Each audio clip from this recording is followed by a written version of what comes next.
Welcome to the latest edition of our TalkDeath video series, where you get the chance to ask experts your questions about all things death and dying. Don't forget to subscribe to our YouTube channel and follow us on Instagram at TalkDeathDaily. We post interesting and oftentimes morbid history, art, important news, and obviously funny comics. Obviously. Today's guest is Cole Imperi, the American Thanatologist. Cole is a certified integrative thanatologist from the Art of Dying Institute and certified in thanatology, death, dying, and bereavement through the Association for Death Education and Counseling. Cole's a lot more than a certified thanatologist. She's also a certified crematory operator, a teacher, a public speaker, documentary producer, podcaster, owner of branding and strategy company Doth, and co-owner of Dead Ringers. You can find out more about her ventures, and her podcast, Life, Death, Tarot, by visiting AmericanThanatologist.com. Welcome, Cole. Hey, Cole. Hey, guys. I'm so happy to be here. Okay, so we got the same sort of question from a few people. Mom Future POTUS, Vampire Squirrels, and Tanya Nikki 92 on Instagram, and Alicia Lee and Talon Atwood on Facebook. So many, wow. Yeah, all asked, what is a thanatologist? How does one become a thanatologist? Do you need a medical degree? Give us the lowdown on that. Okay, great question and a great place to start, because when I tell people what I do and they say, oh, I'm a thanatologist, it's thana what? I mean, this is not a word that is known. We don't know what it is. So thanatology is the study of death and dying. And you can become certified in thanatology in a number of different ways. There are a few organizations that will certify you. You can also go to school for this as well. Again, I think there's 2 master's degree programs in the United States. And then with regard to becoming a certified thanatologist, you can become certified through associations. And then there's a couple colleges that offer like a certificate in thanatology.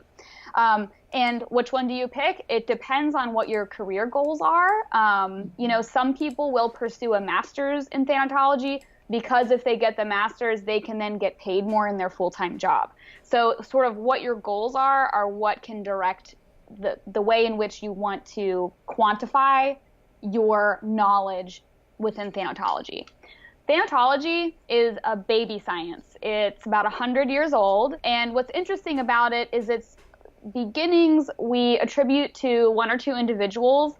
But, I mean, we've been thinking about, and dealing with death forever, right? And we have fields of focus in death within every other field. So the clergy, they have to learn how to, do a funeral rite for whatever their faith tradition is.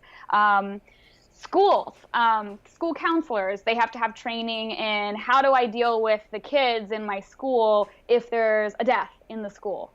So everything intersects with death in some way. Thanatology is just a way to sort of quantify that you're knowledgeable about a lot of aspects of death and or dying. That's super interesting. So do you ever go into schools, for example, in that case, to teach teachers about how to deal and talk to their students about death and dying? This is something I really want to do, is to be able to work with educators like K through 12 to explain, because so throughout the life cycle process, as we are babies and then we become kids and then we become adults, as we age, our brain develops the ability to even understand and comprehend death. When you're a professional that works with kids up to age 18, or obviously adults as well, and when you're better able to understand how the brain processes death, you're going to become better able at meeting that child's needs wherever they are. However, I have had a couple opportunities where I started to get invited to come to a school, but the schools every time so far have gotten scared and didn't want it to happen.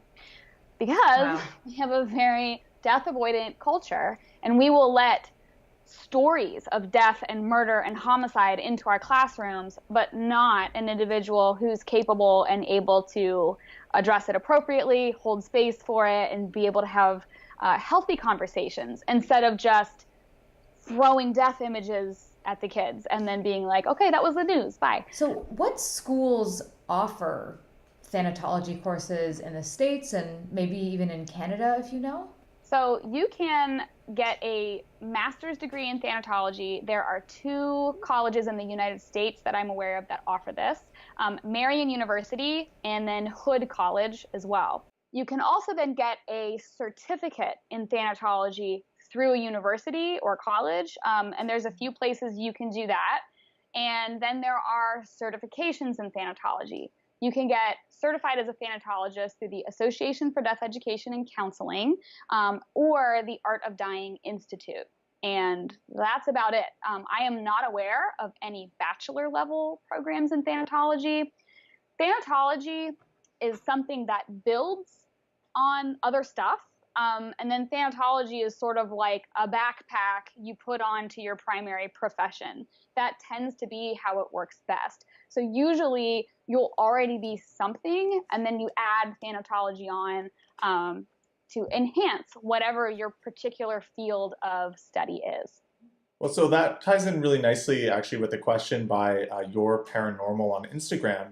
And they, given that thanatology can be this add-on program, they want to know, do you think it's best to go into a program that's focused solely on thanatology, such as at Hood College, or is it better to look for courses or something that's dually focused?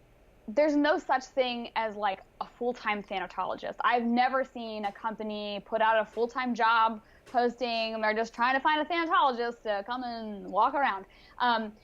And this is one of the challenges we have in thanatology. I think as far as I know, I'm probably the closest thing to a full-time thanatologist out there in a lot of ways. So who are the people that pursue education in thanatology? Counselors, hospice workers, hospice directors, palliative care directors. We have some physicians that deal with end of life in some way, social workers. Those are sort of psychologists, counselors. Those are the primary people that sort of pick up this further education in thanatology. So thanatology enhances what you are, because there's really no function that we have, at least in the US or Canada, for there to be someone in the community that just can talk about death and dying. But we have space for a counselor who you go to see and deal with issues, and then maybe you have a loss in your life. Now it's going to be really easy to pick the counselor you want to go see because they specialize in death and dying. Does that make sense? Yeah, that's really helpful. I think a lot of people had questions about that and really trying to grasp it, because a lot of people are interested in it. And I think that, especially our viewers would love to, be able to really study it on an academic level. And it's great that it could actually just enhance your career by adding that extra level of knowledge. So I'm a working thanatologist, and I express my passion for death and dying through a number of places. So the first is I teach for 3 mortuary colleges in the United States. So I teach sociology and thanatology. Thanatology is either housed in sociology departments or psychology departments. So I teach associate level and bachelor level classes to funeral directors. I also am public facing. So I am working on a book. I travel, I speak, and I love talking to the public about death because we don't have enough people who are knowledgeable about the subject, but also approachable and not scary. And, one of death's biggest PR issues is it's just not approachable. And it's just, like when I have a party at my house, I do not invite the people that are unfriendly guests, right? So this is the issue we have with death. Sometimes death is a little unfriendly. So we need people that can be the friend that goes with death to the party and helps death be a little safer. If you're interested in death and dying and have a passion for it, jump in. When I was in thanatology school through the Art of Dying Institute, I had classmates who had been psychologists working for 40 years. And then I had classmates who were preparing for their own deaths. And that's why they were doing this. If you're called to it, I would say don't ignore it. Death is a part of life. Death is what makes life special. So if you're feeling an interest in it, that's healthy. And so go down that road. Now, what I would encourage you is if you're hoping to spin this into a career in some way or use it to enhance your career, I would keep in mind that thanatology is like a backpack that is full of additional tools for whatever you primarily are. And so just take stock of that.